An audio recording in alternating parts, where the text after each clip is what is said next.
How to check and replace a thermal fuse. If the problem with your dryer is that it won't start in any of the cycles that you try it on, one of the parts that you will need to check is the non-resettable thermal fuse. Let me show you how to check it out. Disconnect the dryer from the wall outlet. You will need to remove the terminal block cover and the back panel to get access to the thermal fuse. The thermal fuse is located next to the operating thermostat, right here.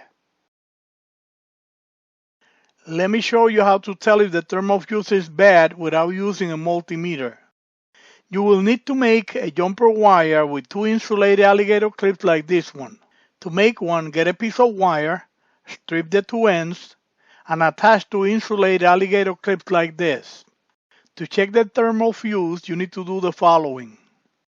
Connect the jumper wire to the 2 terminals on the thermal fuse like this. Make sure you have a good connection. Connect the dryer to the wall outlet. Set the timer on the beginning of a cycle and push the start button. If the dryer starts and runs okay with the jumper wire, then you know that the thermal fuse is bad and you need to replace it. Warning: bypassing the thermal fuse with a jumper wire should only be done for testing purposes. It's not safe to use the dryer to dry clothes with a bypassed thermal fuse. So if the thermal fuse is bad, you will need to replace it with a new thermal fuse and a new operating thermostat, okay? So let me show you how to replace the thermal fuse. Make sure you disconnect the dryer from the wall outlet before proceeding.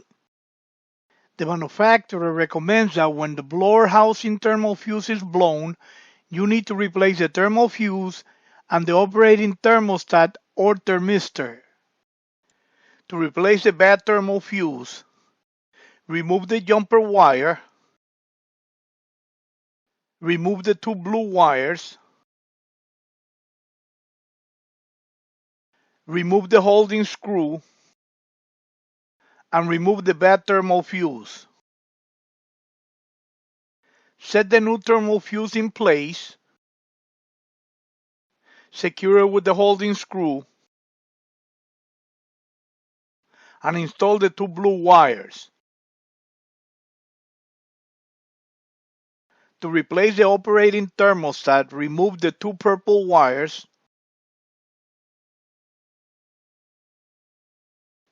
remove the 2 red wires,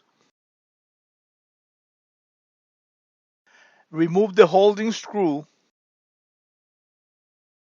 and remove the thermostat. Put the new thermostat in place, secure it with the holding screw, install the 2 red wires, and install the 2 purple wires. That was the way to replace the thermal fuse and the operating thermostat. These are the parts that could have caused the thermal fuse to blow. A grounded or shorted heating element, poor airflow coming from the dryer to the outside, or poor airflow coming from the dryer.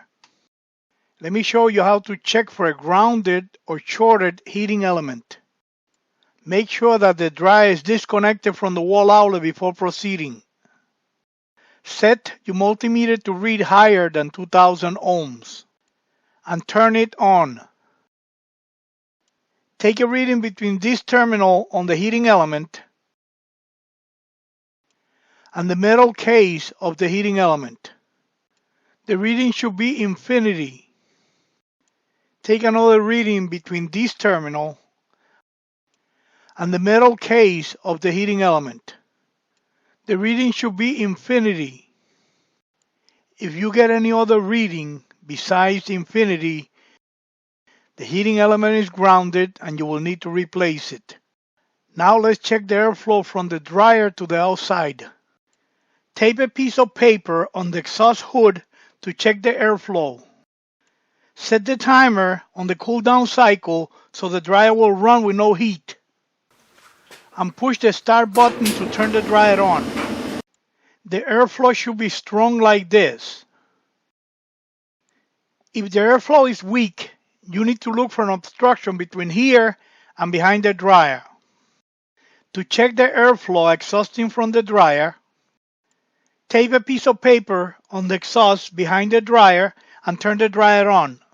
If the airflow is good, the problem could be on the exhaust hose that is kinked or clogged. If the airflow is weak, you need to check inside of the blower compartment.